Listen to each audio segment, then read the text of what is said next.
Margaret Douglas and the Anti-Literacy Laws. Margaret Douglas was known for her participation in teaching literacy and the Bible to freed Black children. What are anti-literacy laws? Well, I'm glad you asked. Anti-literacy laws were put in place from 1740 to 1867. Anti-literacy laws were put in place to prevent freed Black people as well as enslaved Black people from learning to read and write, to include reading or writing scriptures from the Bible.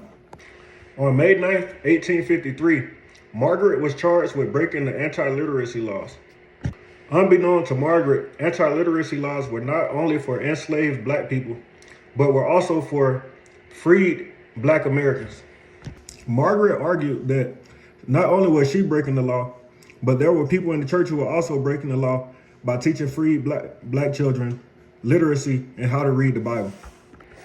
In November of 1853, while attending trial, Margaret called to the stand 3 white men who worked in the church.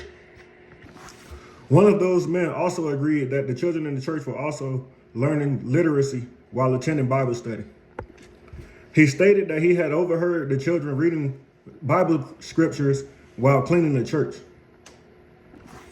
After deliberation, Margaret was indeed found guilty of breaking the anti-literacy laws. She was sentenced to 1 month in prison and to pay a $1 fine. After serving her prison sentence, she and her daughter, Rosa, moved to Philadelphia. While in Philadelphia, Margaret and her daughter were able to teach freed Black children with no consequences or without breaking the law. Why is this important? Margaret Douglas was an outspoken woman in a time where being an outspoken woman was looked down upon. She was a beneficiary to both underprivileged Black people as well as white people. Though she was not a philosopher, she was a social reformer whose adamant love for teaching freed Black children the Bible